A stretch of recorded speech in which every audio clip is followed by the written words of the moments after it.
todos, buenas tardes y bienvenidos a la Casa de América, a la Sala Cervantes, que es la sala, yo creo que más espaciosa y de las más bonitas de este piso. Hay más pisos aquí.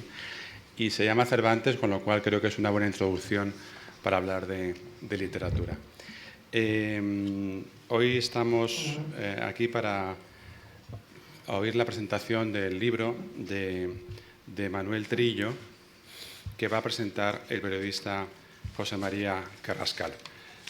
Manuel Trillo es periodista, trabaja desde hace 20 años más o menos en el diario ABC y ha publicado numerosas informaciones y reportajes sobre la historia de los españoles en los Estados Unidos. Y es un viajero empedernido y creo que un aficionado, en el mejor sentido de la palabra, a la historia de España y de Estados Unidos. Él ha estado muy implicado en el quinto centenario del descubrimiento de Florida por Juan Ponce de León, y en el aniversario que se cumple este año de la fundación de San Agustín. 450 años de San Agustín, la ciudad más antigua de Norteamérica. Es autor además de 2 blogs, Norteamérica a la vista y Mi viaje por la costa este. No voy a presentar a José María Carrascal porque creo que es innecesario y todos conocen su gran trayectoria y es un periodista de los más famosos y reconocidos y reputados de España. Yo querría aprovechar que Manuel Trillo, que ya es casi parte de esta casa porque nos vemos cada 2 días aquí, querría agradecerle su participación y su implicación en el pequeño ciclo que estamos aquí organizando en la Casa de América sobre San Agustín y la conmemoración de los actos relacionados con la Comisión Nacional para Nueva España, que están vinculados al viaje que Sus Majestades los Reyes acaban de realizar a Estados Unidos. Han ido a Washington y a San Agustín. Manuel Trillo ha comisariado la exposición que ustedes han podido ver, si no la han visto ahora la pueden ver después, sobre San Agustín, que inauguramos el pasado día 10, y también estuvo allí dándonos una pequeña charla muy interesante el otro día. Además va a participar el día 29, por eso decía que es casi aparte de la casa, la vamos a contratar, en la presentación del libro del historiador Michael Francis, San Agustín, la primera ciudad de Estados Unidos, una historia ininterrumpida y un espíritu imperecedero.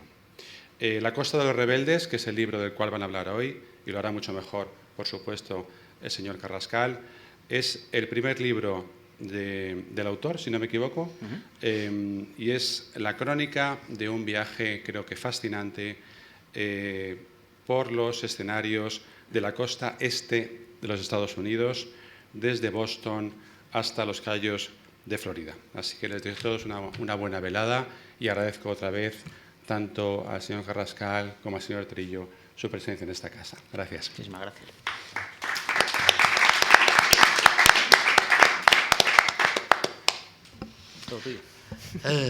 Buenas tardes, aunque no parecían muy buenas hace una hora al menos, pero sí, lo es.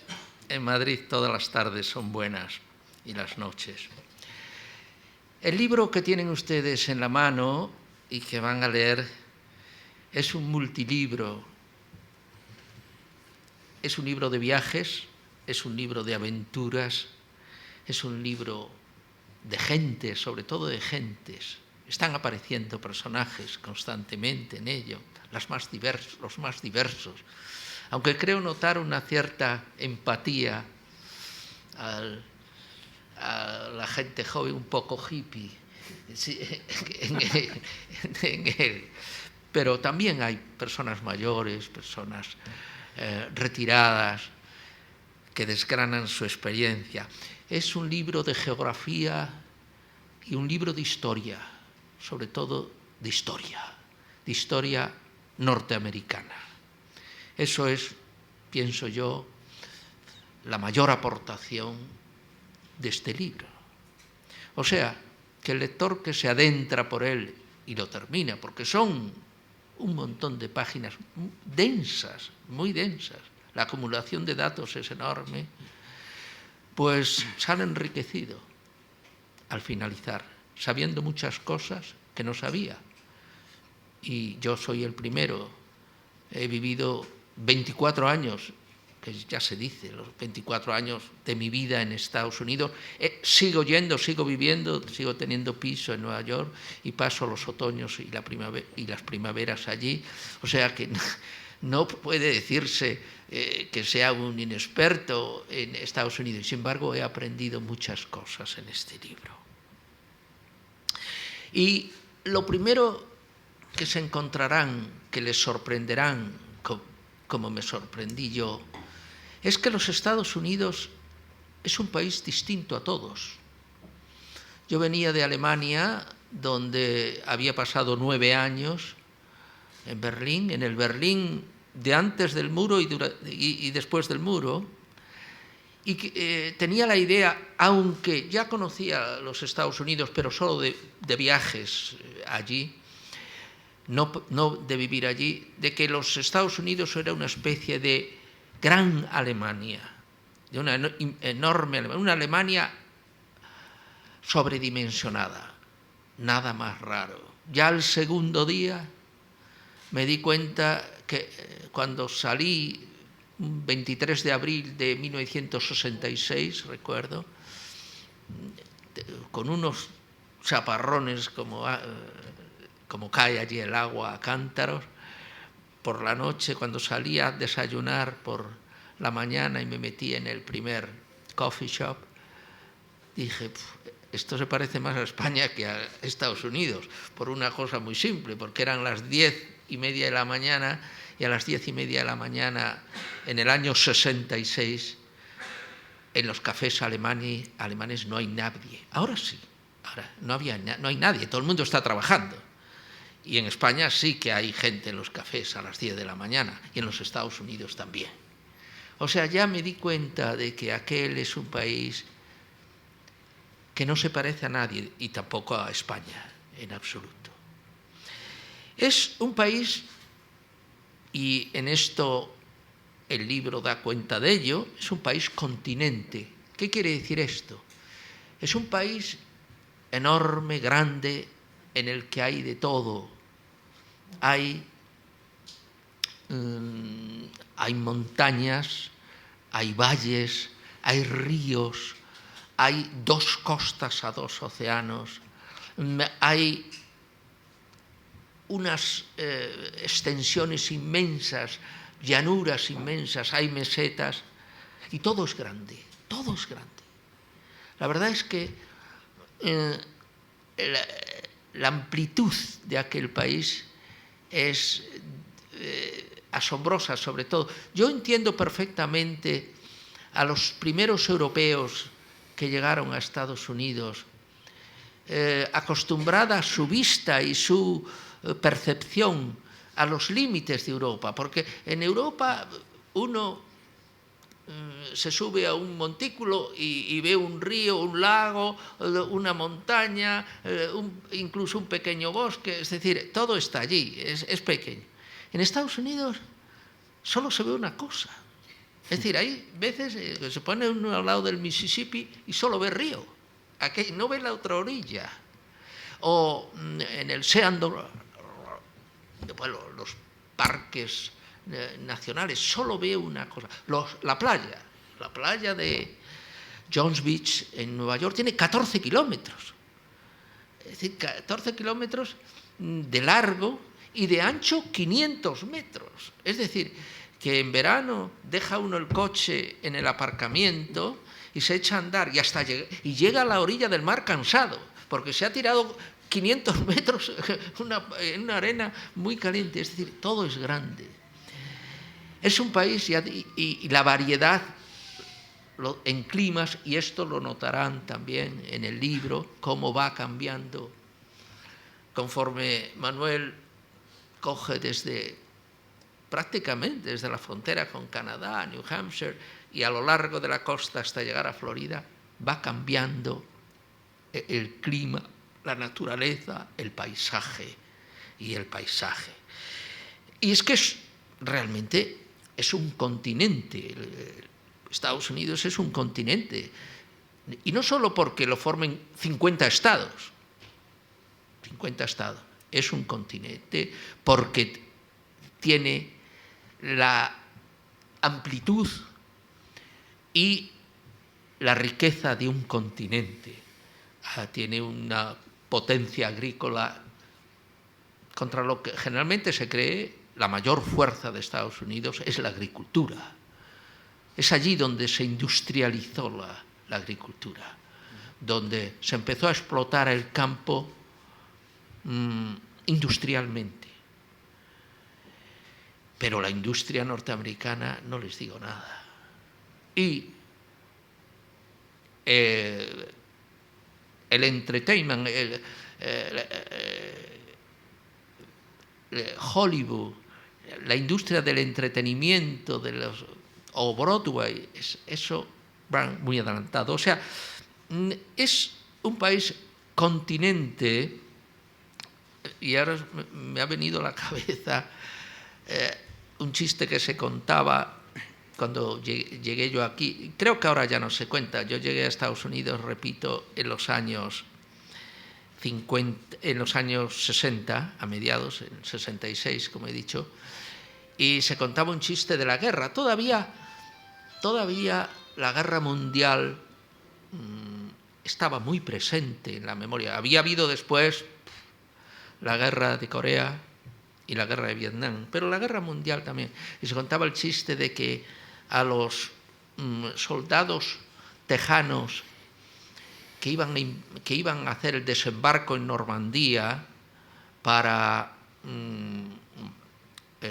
reconquistar Europa de las fuerzas nazis, les decían, bueno, si alguien os dice allí en Europa que Europa es más grande que Texas, no os leéis a bofetadas con él.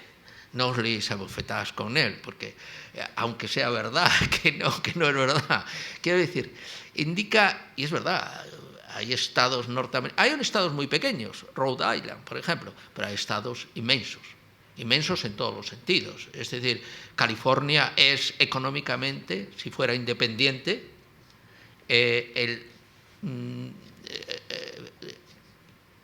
país décimo o duodécimo ahí tal, del mundo en capacidad económica.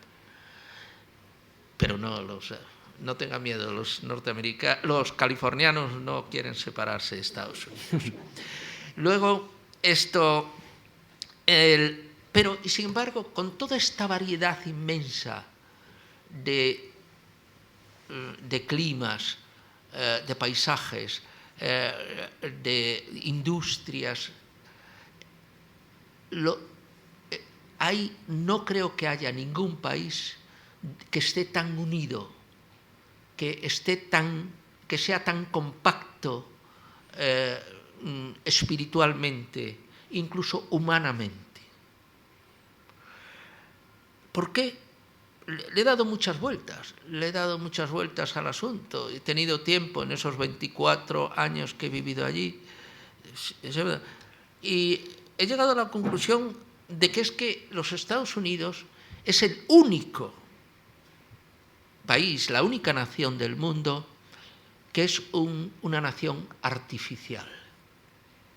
Es un país probeta, como los niños probetas, eso. No ha nacido como todos los países del mundo, como todo el resto de los países, a partir de una tribu que se impone a las tribus de al lado, y esas tribus de al lado se funden y se ensanchan, es decir, por un crecimiento natural hasta crearse, hasta encontrarse con otro en una determinada frontera que ya no es capaz de dominar, y entonces se vuelca sus fuerzas en el interior. Y esto ha pasado en España, en Francia y en Tailandia y en Vietnam. Son países naturales que han crecido biológica y materialmente de una forma natural. Estados Unidos no. Los Estados Unidos se formaron y se siguen formando por gentes llegadas de todo el mundo, de todas las razas, de todas las religiones, que en un momento determinado decidieron separarse de su metrópoli, Inglaterra, porque no les convenía, porque les hacía pagar unos impuestos, por cierto, el té, para financiar sus guerras, y decidieron pues formar un Estado general. Eran 13 colonias, lo decidieron, y lo decidieron como se forma una sociedad en comandita. ¿Cómo se forma una sociedad en comandita? Bueno, pues se reúnen y dicen, bueno, vamos a ver, vamos a crear nuestros estatutos y nos comprometemos a respetarlo, que es la Constitución. La Constitución norteamericana, como debían ser todas, es el reglamento que se obligan a respetar unos determinados ciudadanos, que no les impone un rey, ni un monarca, ni una clase privilegiada, una nobleza, no, son los ciudadanos los que deciden ese reglamento. Esto quiere decir que los Estados Unidos no tienen edad media, se la han inventado, debo decirlo. La edad media de los Estados Unidos es la conquista del oeste. Esa es la edad media. Pero eso es inventado. Cuando empezó a emprender. Y no tienen... O sea, y entran directamente en la edad moderna con una constitución bajo el brazo. Eso, el avance que esto significa, la fuerza que les da, porque el ciudadano norteamericano es norteamericano porque ha querido serlo. El ciudadano español, el ciudadano francés, el ciudadano alemán, todos los otros son, como se decía de los españoles, porque no tienen otro remedio, porque han nacido allí y ya. Es algo que el norteamericano es porque él o sus antecesores han tenido la voluntad de ser norteamericanos. Y eso hace que el patriotismo norteamericano, y eso lo leerán en el libro, en todas las clases sociales, incluso en los negros también, los afroamericanos. Curioso que alguno de ustedes me preguntará, ¿y cómo compagina esto con la esclavitud?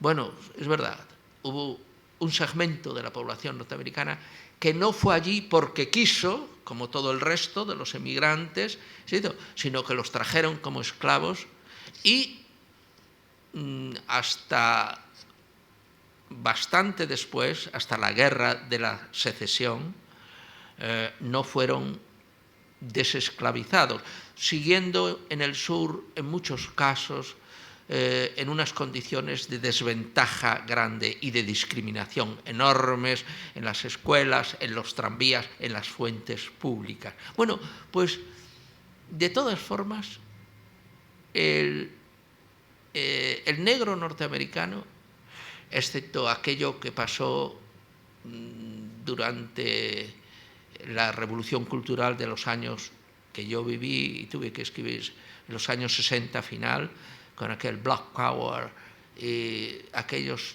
saludos con el puño en alto de los atletas en las Olimpiadas del 68, en fin, hubo.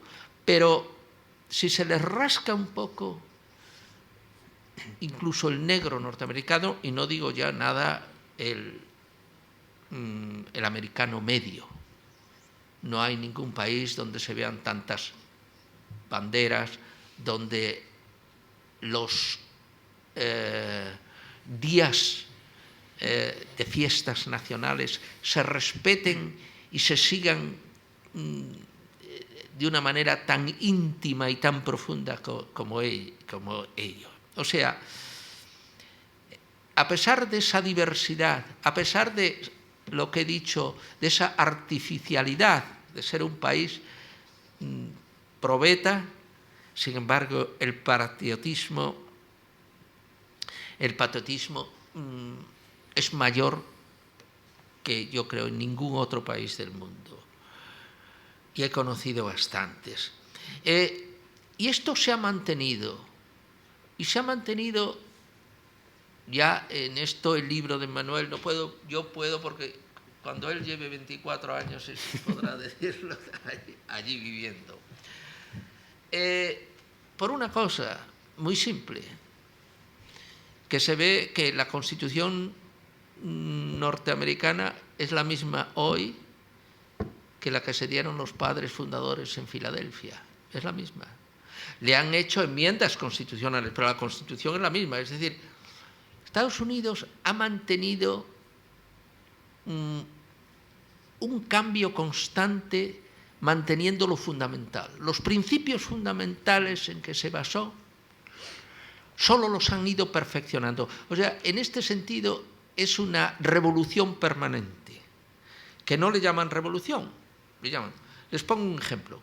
Cuando llegué a Estados Unidos, había en aquellos momentos 5 estados en el que el matrimonio interracial era delito.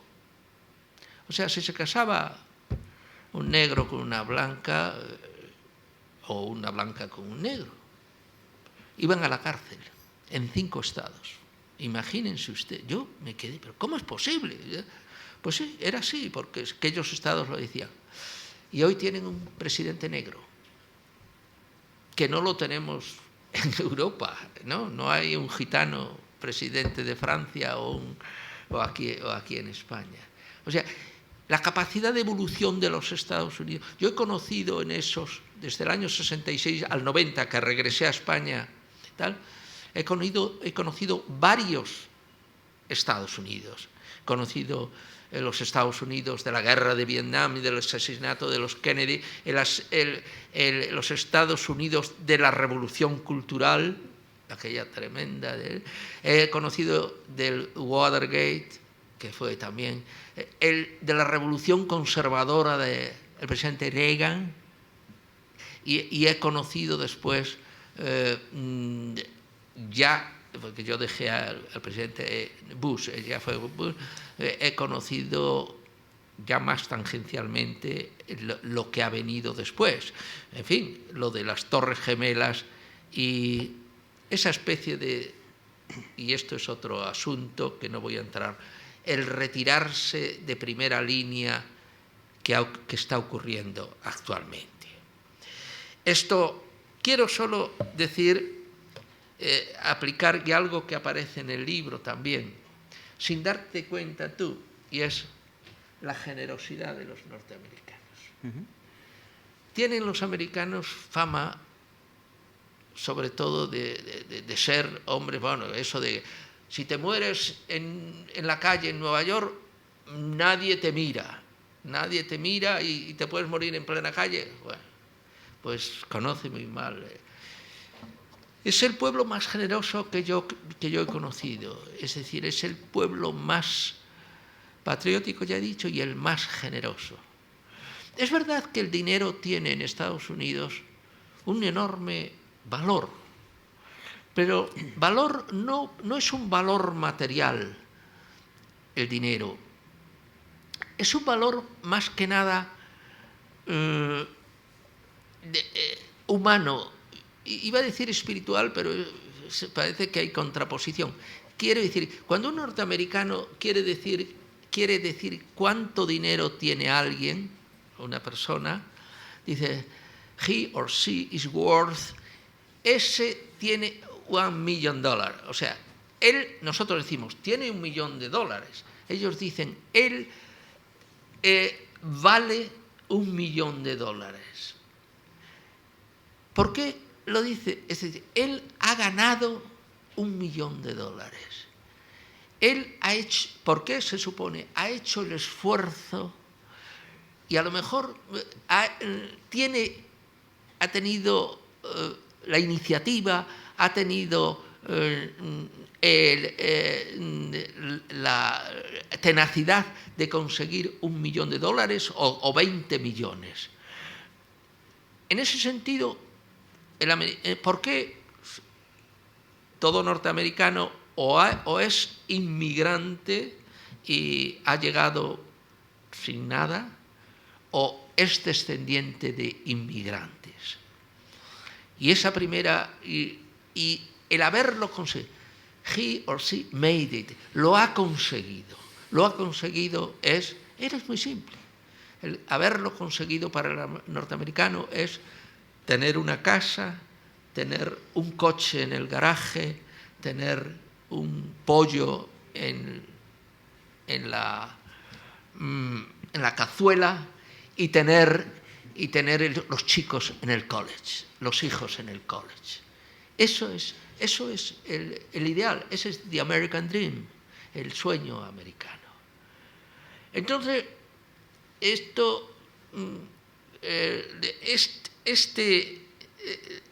panorámica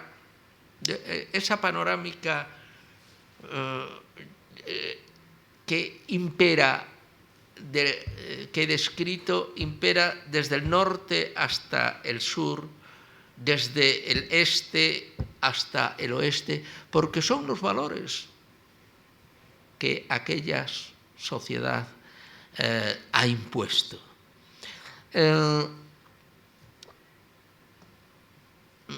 Manuel lo ha avalado con una enorme documentación histórica, porque cada paso que da, cada ciudad que visita, cada persona con el que habla, cada monumento o cada campo de batalla, porque después los americanos, que son de lo más innovadores posible, porque eso de tener un coche cada año, ya no tanto como antes, pero cada 2 años había que cambiar de coche, pero sin embargo el valor que dan a lo tradicional. Son conmovedores los museos que hay en los pueblos más pequeños. Montan un museo y ponen unas máquinas de coser de aquellas que había de pedal o de manivela, o convierten la vieja escuela también con el encerado y la pizarra en un auténtico museo para que las nuevas generaciones vean cómo se vivía antiguamente. Quieren conservarlo todo, lo conserva.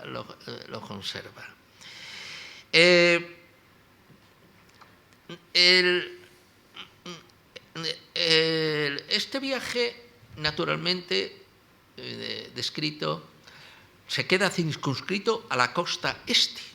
Él le ha llamado la costa de los rebeldes, pues posiblemente porque es que allí es donde han tenido lugar las grandes batallas de los Estados Unidos. Primero, la guerra de independencia con los 13 estados contra los ingleses, y luego también la guerra del sur, el sur contra el norte se libra en la franja este de Estados Unidos, porque el resto de Estados Unidos no era todavía Estados Unidos. Seguro que, bueno, a lo mejor no porque se les habrá pasado, pero en el aeropuerto de Andrews, que está en las cercanías de Washington, que es el aeropuerto oficial, yo me imagino que el rey habrá aterrizado no en el aeropuerto de Washington, en Dallas, no. las personalidades que visitan los Estados Unidos van a Andrews, es una base aérea, y allí aterrizan, está muy cerca y no hay problemas de otro tipo. Pues al menos cuando yo era corresponsal en Estados Unidos, y he ido cuando fue las veces que fue don Juan Carlos en el 70, ya primero como príncipe en el 72 y después en el 76, fue a Andrews y aterrizó, pues en la sala de personalidades donde se recibía a la gente, habría que era relativamente pequeña, era no mayor que esta sala, desde luego no tan decorado como esta ni el cielo, pero en esta parte había un mural con el mapa de América del Norte, y se veían las 13 colonias dibujadas, las 13 colonias, y después en el resto decía Spanish Empire, Imperio Español. Todo el resto de los Estados Unidos era Imperio Español, era Imperio Español. Quiero decir que hay tienes todavía bastante que contar del resto de Estados Unidos. Una cosa, yo hice este viaje que él ha hecho durante... Ahora yo perdí la cuenta. ¿Cuánto fueron? ¿El mío? Sí, el tuyo. Durante 35 días. Wow. Pues yo lo hice en una semana. Mi mujer y yo lo hicimos en una semana.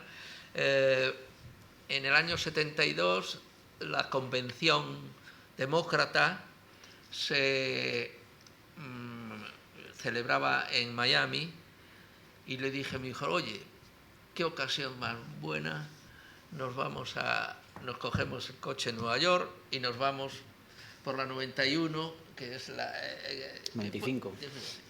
Ahora que va bordeando y hasta abajo, y nos llegamos allá. Lo hicimos.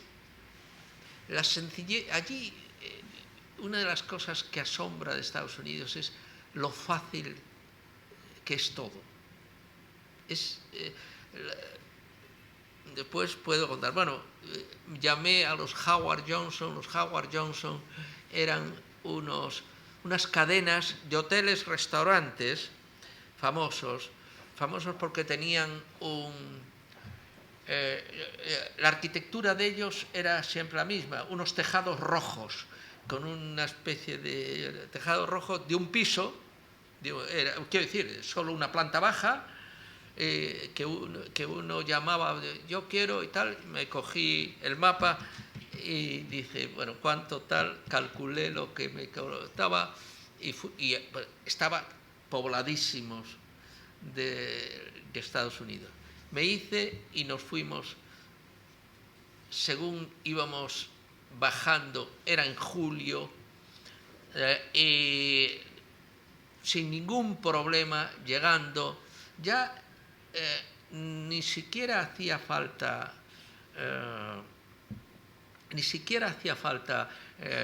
salir del coche, porque a la entrada era como si fuera la entrada había allí un señor detrás de una ventanilla, decía name, y decía tal, dabas tu nombre, ya, muy bien, miraba si tenías la reserva, y dice, bueno, ¿cuánto es? ¿Cuánto se va a quedar? Unas noches, sí, $20, pagaban los $20, dice, y decía, bueno, la 14, el coche déjelo ahí, la 14, puede dejarlo delante de la puerta. Te daba la cosa y te decía, el hielo está al final del pasillo, que es el hielo para las bebidas o lo que fuera.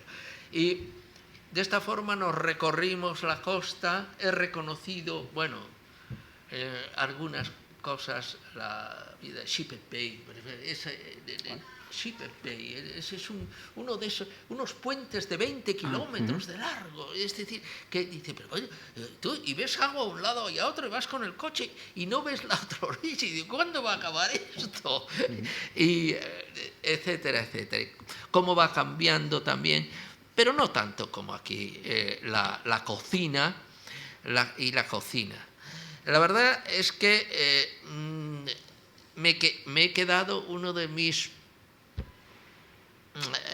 cosas que lamento, es algo que mi mujer y yo planeábamos también de hacer de costa a costa, es decir, desde Nueva York a California, del mismo modo, ir haciendo, pero para eso se necesitaba, no basta una semana, y dijimos una vez, en vez de ir a Europa en vacaciones, dedicamos las vacaciones a recorrer de costa a costa, de Howard Johnson a Howard Johnson.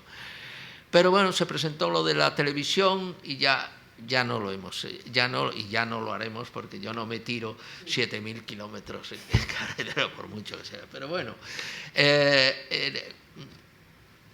quiero terminar con una anécdota que me contó. Quien me habló de ese viaje interesante fue Cirilo Rodríguez. Algunos de ustedes a lo mejor recuerdan, fue corresponsal de Radio Nacional y de Televisión Española.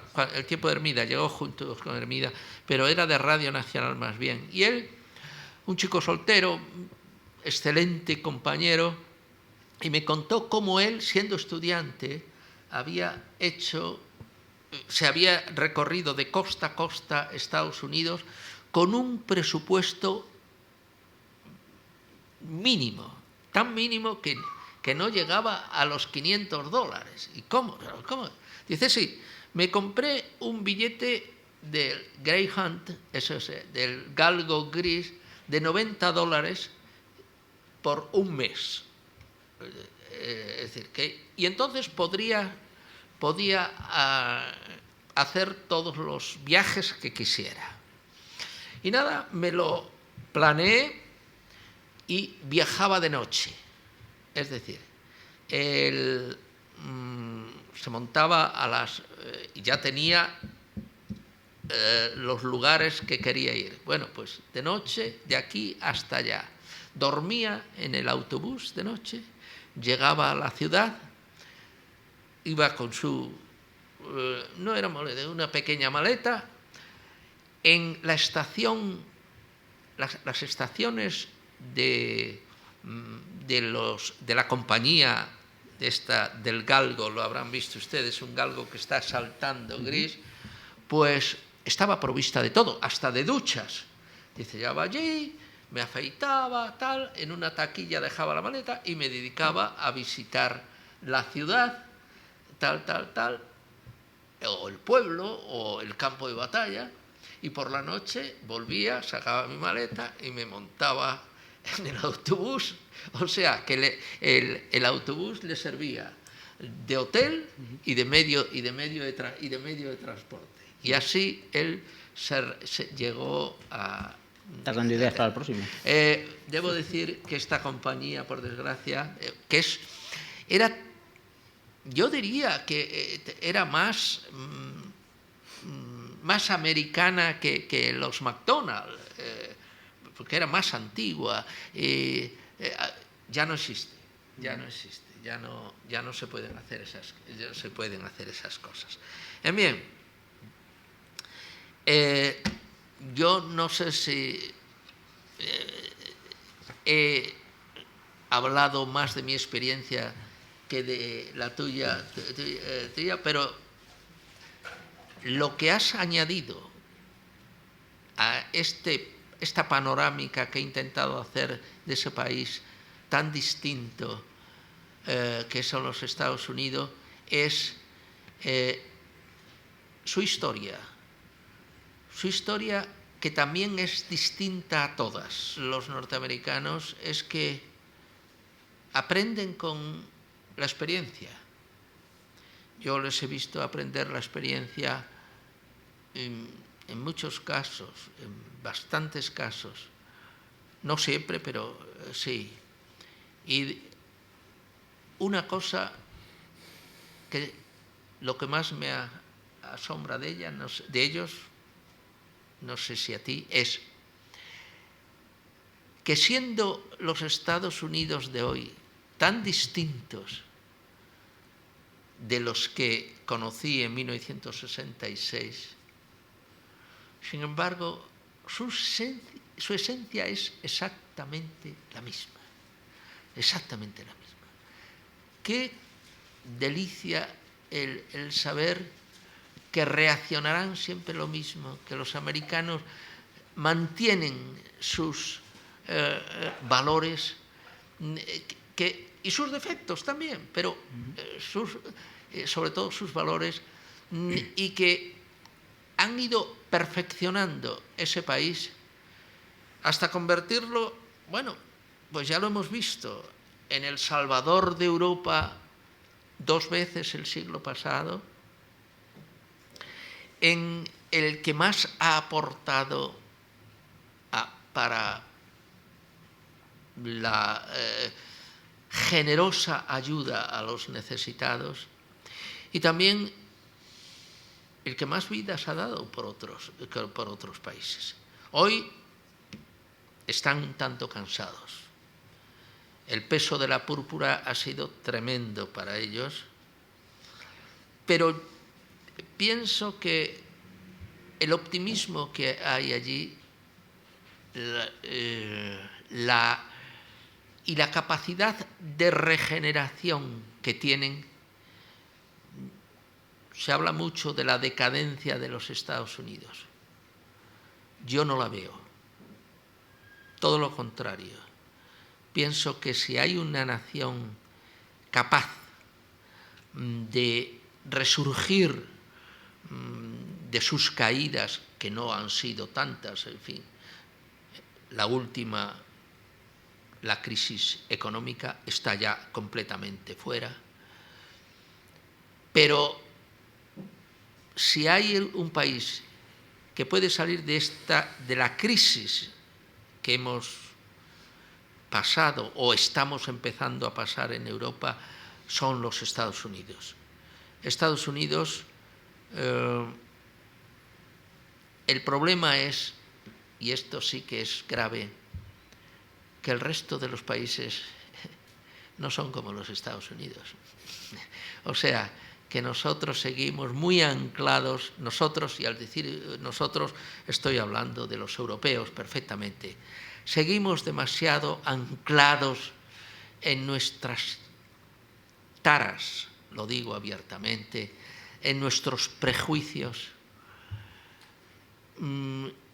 que nos atan y que nos impiden avanzar con la rapidez con que están avanzando los Estados Unidos. Manuel, vas a encontrar, no sé exactamente cuánto tiempo hace que que no estás allí. He estado en Florida hace una semana. Ah, bueno. Entonces, no sé si has encontrado cambios, no cambios en lo fundamental, pero cambios en lo práctico. Yo quizá, una cosa que discrepo contigo, por lo menos en lo que yo he visto, es en lo de que es todo fácil. Yo creo que la vida, la burocracia, la regulación en los Estados Unidos, yo creo que se ha complicado mucho. Tengo esa sensación, no sé. Sí, lo ha complicado. Ha habido ahí un tajo que fue el 11 de septiembre. Eso ha sido... Yo creo...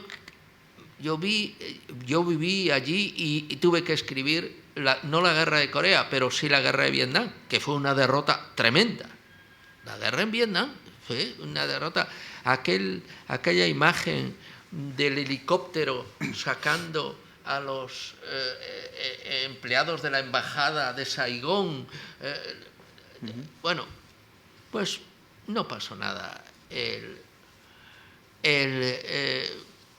Lo digirió perfectamente,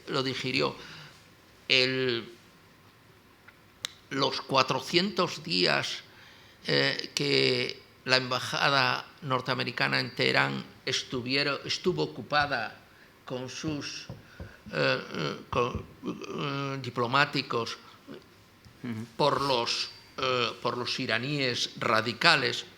Llegó al día siguiente que llegó Reagan y dijo: o lo soltáis y no dijo nada más. Y al día siguiente lo soltaron y tal. Pero el ver el desplomarse aquellas torres,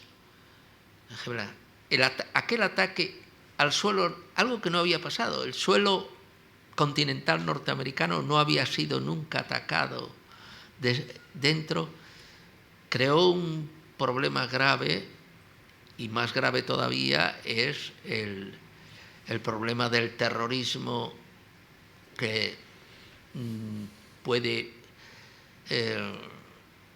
que ha entorpecido, que ha dificultado desde los viajes. En Estados Unidos, para que se den cuenta de cómo funciona aquel país, no hay carnet de identidad. No hay carnet de identidad. Se niegan a tener carnet de identidad los norteamericanos. Y de ustedes, ¿cómo funciona aquel país? Bueno, pues generalmente es el carnet de conducir. Es el que sirve, O una tarjeta de crédito, pero vamos. Y el número de la seguridad social. Incluso un sobre de carta dirigido a ti con el matasellos. Si quieres sacar algo de algún sitio, tú enseñas ese. No, yo soy este y pone y sirve eso de identidad. Es una cosa. Bueno, pero sin embargo se han dado cuenta de que la amenaza terrorista es tremenda. Y mira que han evolucionado ya aquellos cacheos, aquellos controles en los aeropuertos terribles, tremendos, pues ahora ya es todo electrónico, ¿no? Tú te ponen allí, ha ido perfeccionándose, tú pasas por el arco aquel de triunfo y levante las manos solo así y pasas. Es decir, pero sí,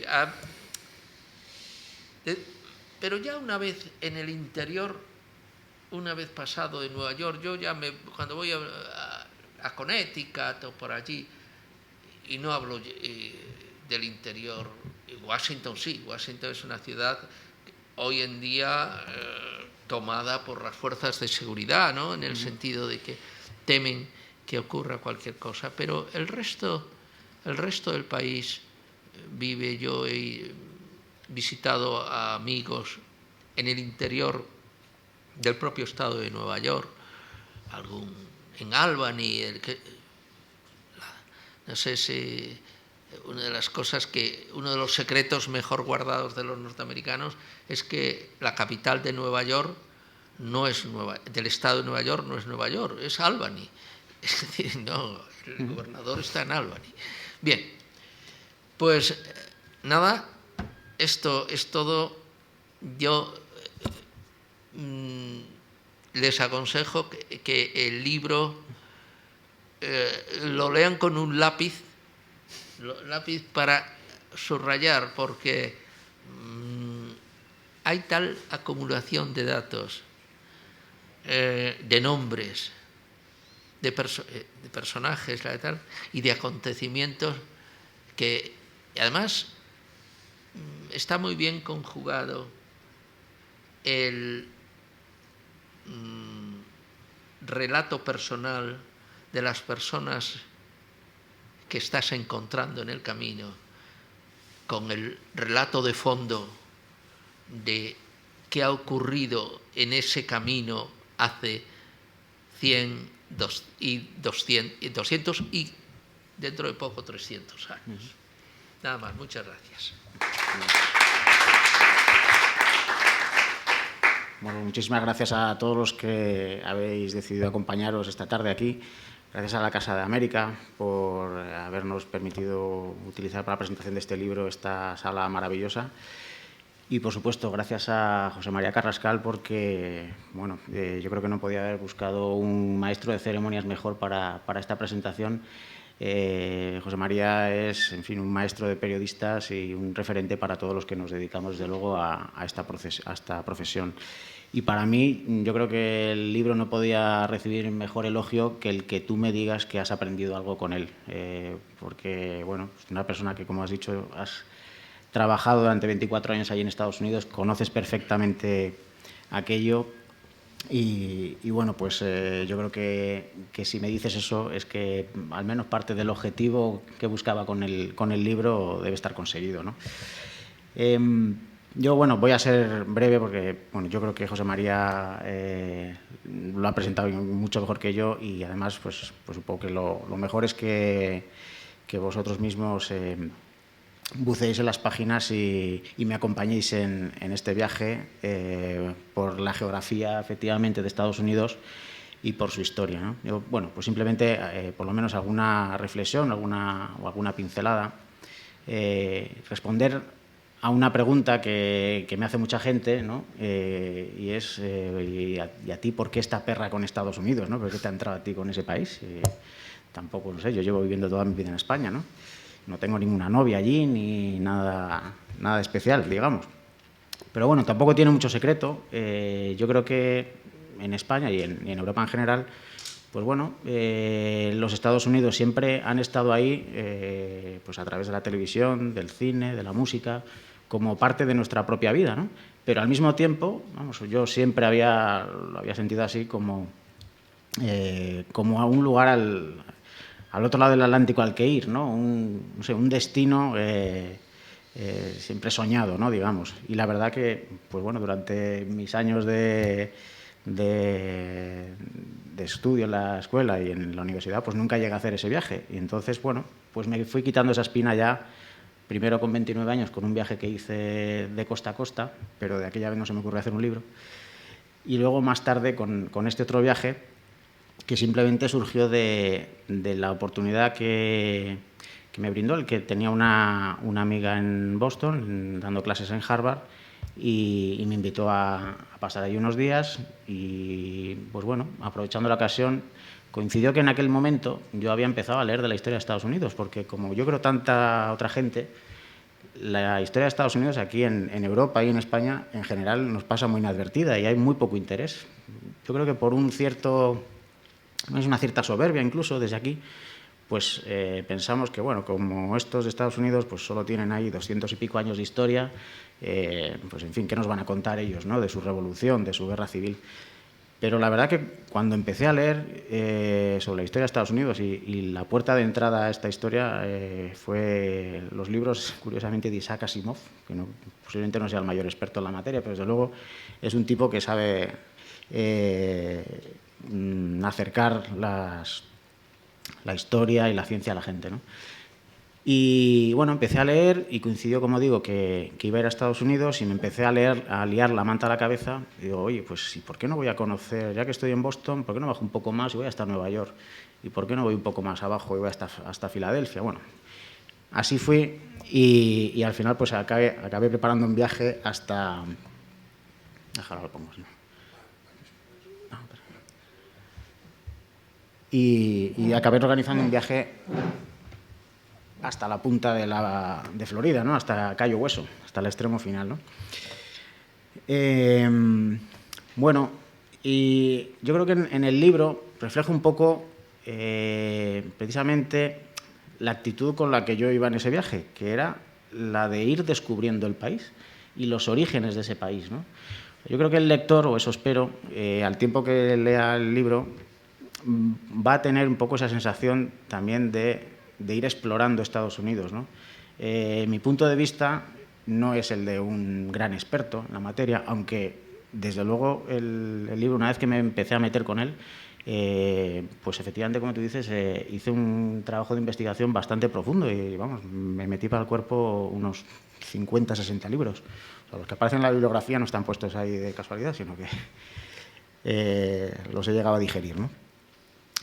Y bueno, como digo, es un proceso un poco de ir descubriendo desde Boston, desde donde surgió efectivamente la revolución de esos primeros rebeldes que se alzaron contra el Imperio Británico, voy recorriendo los escenarios donde se produjeron grandes batallas de la independencia, también de la Guerra Civil Americana, los conflictos en el sur, el tema de la esclavitud, los negros que has comentado, y concluyen en la Florida, que en la Florida me centro en la parte de la historia en la que los protagonistas fueron los españoles. Y no es una historia menor.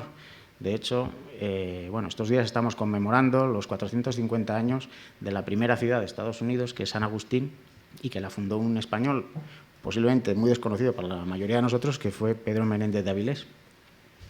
Y España estuvo presente en el territorio de lo que ahora son Estados Unidos durante más de 300 años, ¿no? Que no es poco. De hecho, es más del que tiene de vida el propio país desde que declaró su independencia, lo cual es bastante notable.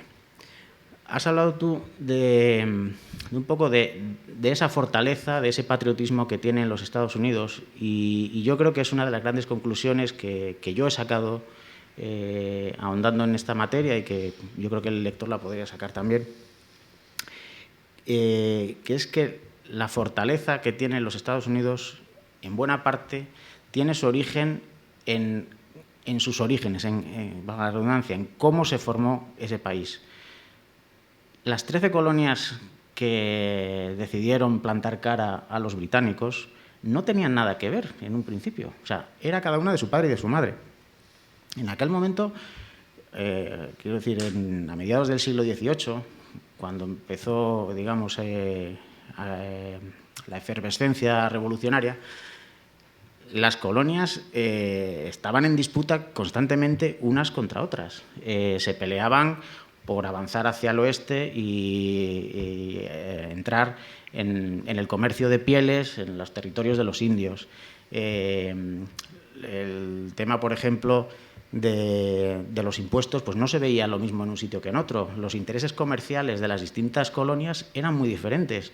No todos estaban de acuerdo en determinados aranceles que se ponían desde Gran Bretaña y otros sí. En fin, cada uno tenía una idiosincrasia muy distinta. Incluso dentro de las propias colonias había muchas disputas. Por ejemplo, las Carolinas, la parte de la costa estaba enfrentada constantemente con la parte, digamos, más pegada a la cordillera de los Apalaches, ¿no? Bueno, cada una era de su padre y de su madre, pero sin embargo se unieron por un objetivo común, que era, por una parte, la libertad frente al Imperio británico, que ellos entendían que estaba subyugándoles, que estaba dilapidando, coartando, mejor dicho, sus derechos como ciudadanos británicos, porque en un principio la revolución surgió no como un clamor por la independencia, sino en la búsqueda de hacerse respetar sus derechos como ciudadanos británicos, ¿no? Como parte del imperio, porque se estaban tomando decisiones en Londres que ellos no compartían. Entonces, por una parte, ese ansia de libertad frente a la metrópoli, pero también un ansia, digamos, de libertad individual. Y en esa unión de intereses entre las distintas colonias es lo que le ha dado la fortaleza, en mi opinión, y en fin, por lo que yo creo que se puede rastrear conociendo la historia de Estados Unidos. O sea, y es la lección que yo creo que también, o de lo que podemos tomar nota aquí en Europa, aquí en España, cómo unos ciudadanos deciden unirse en un objetivo común que al final redunda en la fortaleza de todos ellos. Bueno, algún comentario, alguna cosa de las que has dicho sobre el viaje. Bueno, me has dicho que te parecía que tenía como algún guiño un poco hippie. Yo no sé, supongo que eso era porque el presupuesto para 35 días de viaje no me daba como para estar en hoteles de lujo todas las noches, ¿no? Entonces, bueno, algunos personajes que salen. Algunos personajes también, bueno, que me encontré de todo, la verdad. De todos, ya. Yo creo que es lo fascinante que tiene Estados Unidos, pues es precisamente su gran diversidad, pero sin perder esta unidad de la que estamos hablando y ese compromiso con su nación, ¿no? Yo creo que o confío en que el lector se pueda, muy distintos tipos de lectores se pueda ver reflejado en las páginas. A mí una de las cosas que más me satisfacen son los comentarios que me hicieron gente a la que le dejé el libro antes de publicarlo un poco, ¿no? Para corregir el estilo y tal. Y resulta que se lo dejé, por ejemplo, a una amiga que normalmente pues, no lee nada de libros de historia, no le gusta la historia y mucho menos la historia militar. Y también se lo dejé a un compañero del trabajo, que es concretamente el jefe de infografía de ABC, que me hizo además el mapa que aparece en el libro. Y resulta y este chico sí que es un apasionado de la historia y además de la historia militar. Pero en cambio, cuando les pregunté qué era lo que más le había gustado del libro, pues resulta que ella me dijo que el capítulo que más le había gustado era el de Gettysburg, que es, digamos, donde más, vamos, es pura batalla, ¿no? Todo el rato. Se cuenta la mayor historia, la historia de la mayor batalla de la Guerra Civil Norteamericana. Y en cambio, el otro chico, que era un apasionado de la historia militar, dice que el que más le gustó es el de Atlantic City, en el que precisamente no hablo nada de historia, sino simplemente de un poco ese estilo decadente de esta ciudad de Nueva Jersey, donde la gente va a jugarse los cuartos en las tragaperras de los casinos, ¿no? Y dice que, bueno, que le gustaba un poco cómo describía esa atmósfera, ¿no? Entonces, bueno, yo creo que se puede encontrar muy diferentes cosas. Yo busco también no ceñirme a la historia, digamos, más sabida, a los clichés, sino profundizar un poco, ir más allá. Por ejemplo, a mí hay un capítulo que me gusta destacarlo. No sé si es el mejor escrito, el más divertido o no, pero para mí tiene un valor, que es en el que hablo de Maryland y de la guerra de 1812. Y es porque de la historia de Estados Unidos, de lo poco que en general yo creo la gente sabe aquí de la historia de Estados Unidos, pues a todo el mundo le suena la guerra de la independencia, la guerra civil y luego, pues bueno, la guerra mundial, tal. Pero resulta que a pocas décadas después de la guerra de la independencia hubo una guerra tremenda entre Estados Unidos y sus antiguos dominadores, Gran Bretaña. Y fue, de hecho, la primera guerra como país de Estados Unidos. Y, en cambio, yo creo que nunca se menciona o muy poco. Y en su época tuvo una importancia fundamental, porque fue, digamos, fue como darle la mayoría de edad al país y que realmente se posicionara en el concierto internacional como la potencia que luego pues, llegó a ser, ¿no?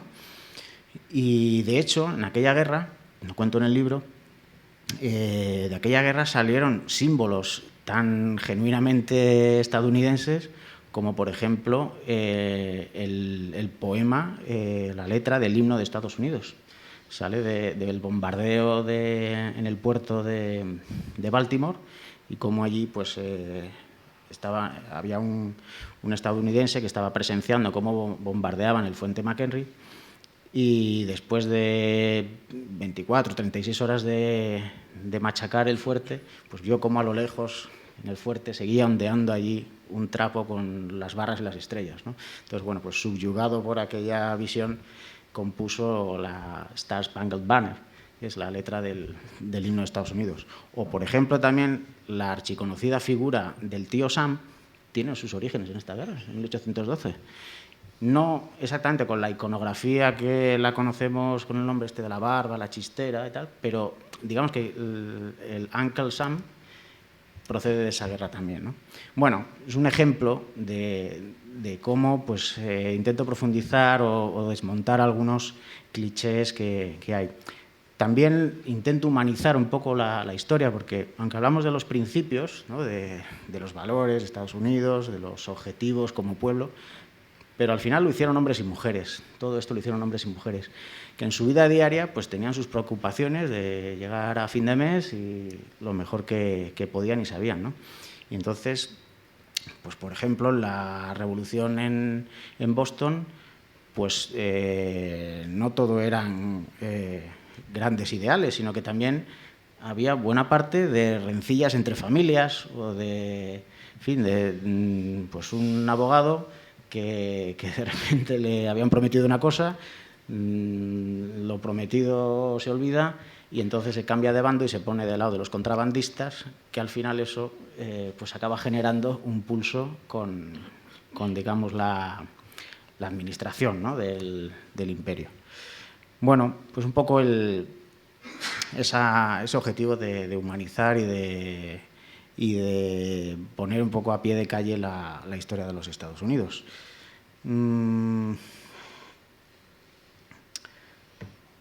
Nada, simplemente pues eso, ahondar quizá en esa diversidad, que yo creo que es la riqueza que tiene este país. Yo digo que siempre había tenido este anhelo de conocer Estados Unidos y sigo teniéndolo de conocerlo más, y tú me has dado algunas ideas para profundizar en ello, algún viaje posterior quizá. Pero tampoco, también lo hago desde un cierto espíritu crítico, o sea, yo tampoco busco, vamos, no me siento, digamos, absolutamente fascinado por el país de una manera un poco, digamos, bobalicona, sino lo admiro, creo que tiene unos grandes valores, lo que ha llegado a ser, creo que es un ejemplo para el mundo en muchas cosas, pero hay otras cosas que no me gustan, también las reflejo en el libro, ¿no? Pues, cosas que desde luego a un español pues le pueden chocar mucho, ¿no? No solo la comida, que también, ¿no? Cuento alguna anécdota en el libro de cómo, en fin, me quedé con los ojos como platos cuando pedí unas ostras en un sitio, eso no es tan hippie, y me lo sirvieron con ketchup, ¿no? Pues bueno, eso no es precisamente el mayor ejemplo para el mundo, yo creo, pero bueno. Pero aparte de eso, pues yo qué sé, pues temas como la pena de muerte, ¿no?, que hay en muchos estados, o efectivamente el conflicto racial que aún sigue latente en Estados Unidos en buena medida.